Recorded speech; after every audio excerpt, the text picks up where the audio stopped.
Hello students and welcome to another lecture of law with Ali. आज का जो हमारा लेक्चर है वो होगा स्टेटस ऑफ टर्म्स पे। पिछले लेक्चर में हमने पढ़ा था कि इम्प्लाइड टर्म्स क्या होती हैं और कंज्यूमर राइट्स एक्ट 2015 के बारे में हमने पढ़ा था। आज हम पढ़ेंगे status of terms. Status of term एक बहुत छोटा सा चैप्टर है।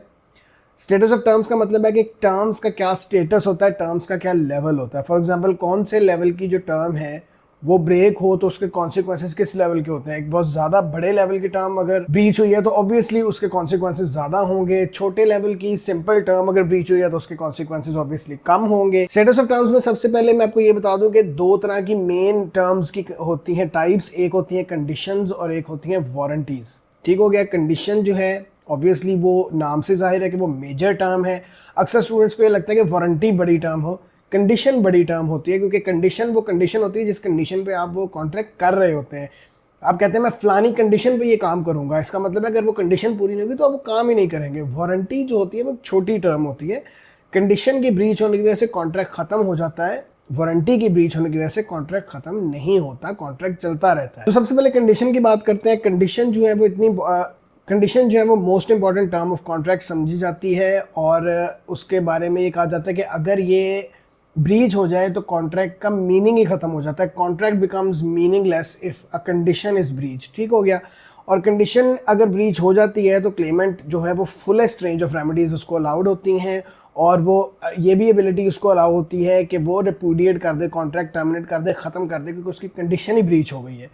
ठीक हो गया। और उसकी रेमेडीज़ जो हैं वो डैमेजेस होती हैं, जिसका मकसद ये होता है कि as far as possible party को उधर पहुंचा दिया जाए, उस पोजीशन पे पहुंचा दिया जाए जिस पोजीशन पे वो तब होता अगर कॉन्ट्रैक्ट पूरा हो गया होता। मतलब उसका जो नुकसान हुआ है वो भर दिया जाए। पुसार्ड वर्सेस स्पायर्स एंड पॉन्ड इसका एक लीडिंग केस है 1876 का, जिसमें एक मैडम पुसार्ड एक एक्ट्रेस थी जिन्होंने कॉन्ट्रैक्ट किया था कि वो लीडिंग रोल में अपीयर होंगी इन एन ओपेरा।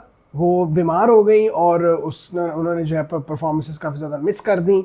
तो जो पार्टीज थी उन्होंने कॉन्ट्रैक्ट रिपूडिएट कर दिया। कॉन्ट्रैक्ट के रिपूडिएट होने की वजह से जब उन्होंने केस किया तो कोर्ट ने कहा कि नहीं, आपकी जो परफॉर्मेंस थी पहले कुछ दिनों में वो बहुत ज़्यादा वाइटल इंपॉर्टेंस रखती थी और वो कंडीशन थी कॉन्ट्रैक्ट की जो आपने तोड़ दी है।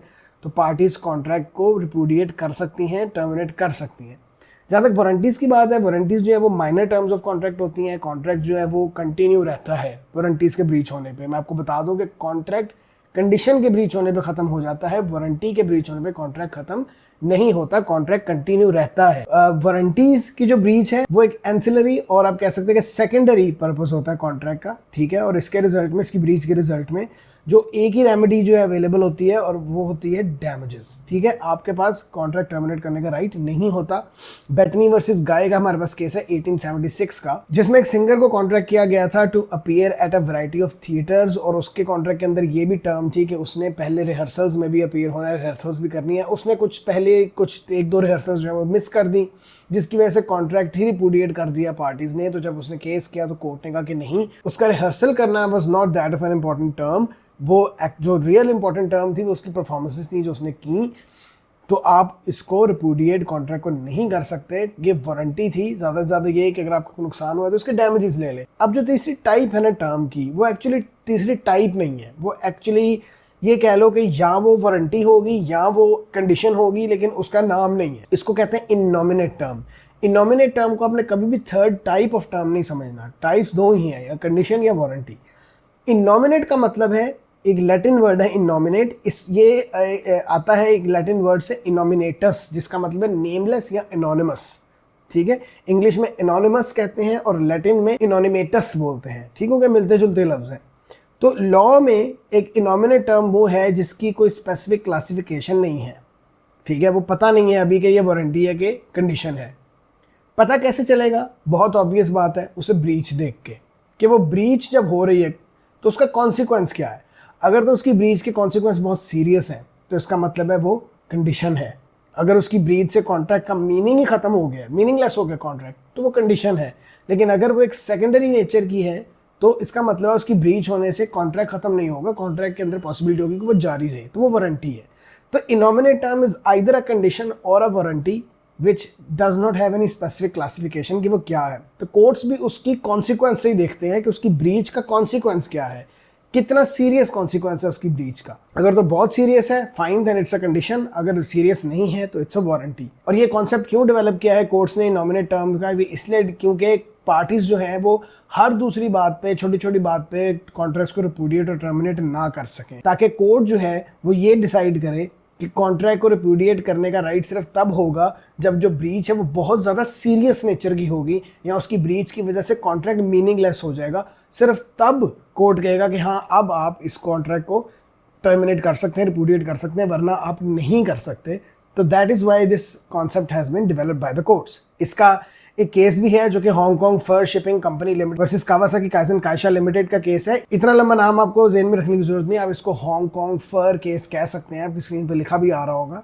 तो इस केस के अंदर ही डिटर्मिन हुआ था, बहुत बड़ी ब्रीच नहीं थी, माइनर सी ब्रीच थी, और उस पर पार्टीज कॉन्ट्रैक्ट रिपुडिएट करने की कोशिश कर रही थी। तो सिंस उसके कॉन्सिक्वेंसेस बहुत माइनर थे, उसकी इंपॉर्टेंस इतनी ज़्यादा नहीं थी, तो इसलिए वो रिपुडिएट नहीं कर सकते थे, वो सिर्फ डैमेजेस ले सकते थे। तो इससे हमें पता ये चलता है कि अगर ब्रीच के कॉन्सिक्वेंसेस नॉमिनल हैं, छोटे हैं, थोड़े हैं, तो पार्टीज को कोर्ट्स ये राइट नहीं देती कि वो कॉन्ट्रैक्ट टर्मिनेट या रिपुडिएट करें, वो सिर्फ ये कहते हैं कि भैया आप डैमेजेस ले लें और बात खत्म करें। हाँ, बस ये प्रॉब्लम है नॉमिनेट टर्म्स के साथ कि वो एक पार्टीज को एक स्टेट ऑफ अनसर्टेनिटी में छोड़ देती हैं, तब तक पता नहीं चलता आउटकम का जब तक उसकी ब्रीच नहीं होती। This is the only bad thing about nominate terms, कि आपको पता ही नहीं है, आपको देखना पड़ता है, ब्रीच होने के बाद पता चलता है कि इसकी कितनी सीरियस कॉन्सिक्वेंसेस थे, तो पता चला कि नहीं जी ये वारंटी थी या ये कंडीशन थी। अब इसकी वैल्यूएशन देखी जाए तो वैल्यूएशन में यही बात है कि सबसे पहले ये जो फ्लेक्सिबिलिटी क्रिएट की गई है इन नॉमिनेट टर्म्स के ऊपर, अब मसला ये है कि पार्टीज़ जो हैं वो कभी कभी कंफ्यूज रहती हैं कि उन्हें पता ही नहीं होता कि कहीं कोर्ट ने या लॉ ने उनसे उनका राइट छीन तो नहीं लिया। क्या उनके पास उस टाइम राइट था कि वो कॉन्ट्रैक्ट रिपुडिएट कर सकते थे, लेकिन कोर्ट ने उनको कॉन्ट्रैक्ट रिपुडिएट नहीं करने दिया क्योंकि कोर्ट को नहीं लगा कि ब्रीच जो है वो बहुत सीरियस है। तो ये एक थोड़ा सा इसमें इशू है कि यहाँ पे एक अनसर्टेनिटी है, और इनोसेंट पार्टीज को ये डर होता है कि उनका राइट जो है वो इन्फ्रिंज हो रहा है, यहाँ पे राइट उनको दिया नहीं जा रहा। और इस वजह से कभी कभी पॉसिबिलिटी होती है कि आप बहुत एक्सपेंसिव और फ्यूटाइल लिटिगेशंस को परस्यू करते हो।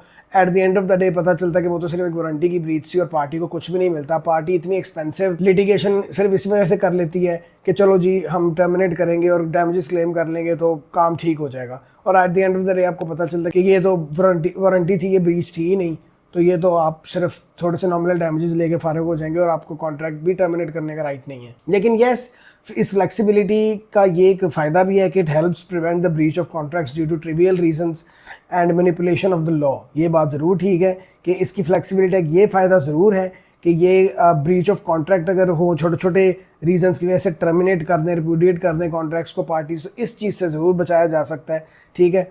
और कभी कभी लोग जो हैं वो लॉ को मैनिपुलेट करने की भी कोशिश करते हैं कि हम सिर्फ ताकि अनवांटेड कॉन्ट्रैक्ट से जान छूट जाए तो इसको थोड़ी सी बात पे बस रिपुडिएट कर दो, टर्मिनेट कर दो। तो इस चीज़ से ज़रूर ये फ्लेक्सिबिलिटी बचा लेती है। ये जो कॉन्सेप्ट ऑफ इनॉमिनेट टर्म्स है ये इस चीज़ को प्रोटेक्ट कर लेता है। इसके साथ ही हमारा ये चैप्टर खत्म हो जाता है, ये छोटा सा चैप्टर था।